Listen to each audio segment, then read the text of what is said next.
understanding why some webinars work, some don't, and what you can do to make yours a success.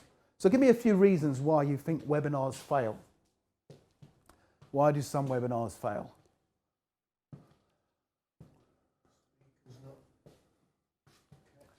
The speaker's not connecting with the audience, absolutely. What does he mean by that? So perhaps the speaker isn't passionate about his or her subject.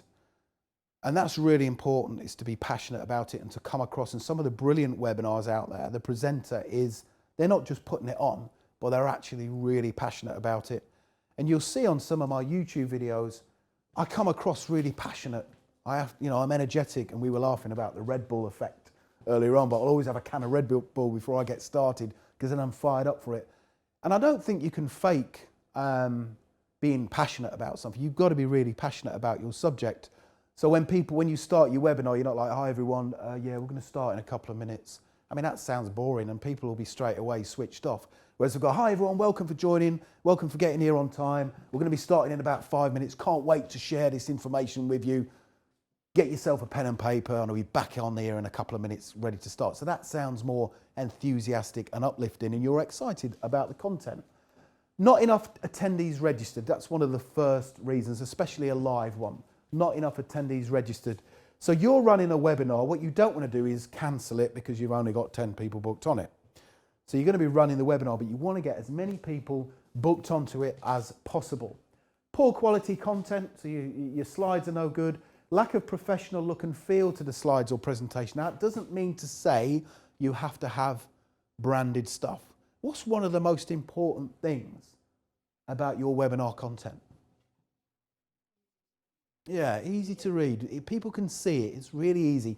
Now, for you, I put up before, deliberately, that slide with all the stuff that we're going to cover. And the text was quite small, wasn't it? That's deliberate to explain to you that doesn't really work well from a webinar perspective, whereas these are better and the animation is better. A lack of knowledge, enthusiasm or expertise by you, the presenter. So only talk about a subject that you know about in detail. Now, you can get people to ask you questions on a live webinar, but the beauty of that, and it's fine, because like today, you might ask me a question and I might not know the answer. So in this scenario, I have to have a little strategy that if you ask me a question I don't know the answer, I've got to say something that doesn't make me look stupid. Okay? So that's in here, ready. With a live webinar, that doesn't matter, does it? Because you pick and choose which questions you want to answer. And I'll show you later which platform you can use where people can ask questions. And you will get people ask loads of questions. Only pick the ones you want to answer comfortably. You don't have to cover all of them. No value given to the attendees. So today you're going to get bags of value from myself and Josh. If we were doing a webinar, then again, we give loads of value. The webinar is purely designed to sell. The webinar is purely designed to sell. Have you ever been on a webinar like that where they don't really give you any content, they're just trying to sell? You don't buy ideas, some people will. So don't be focused on purely selling. Yeah, we're all in business and we want to make money, of course we do, but we have to give value.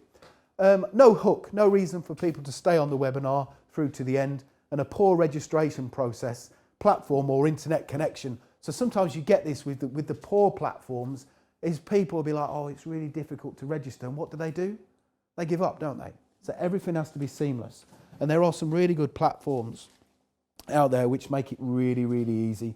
And all the emails are automated, so you don't have to email your attendees the day before to go, don't forget, we've got this webinar coming up. Because you want to do that, don't you? You want to remind people that this event is coming up, your webinar. So they need to be emailed the day before, a week before, and you can set how many times this platform will email them.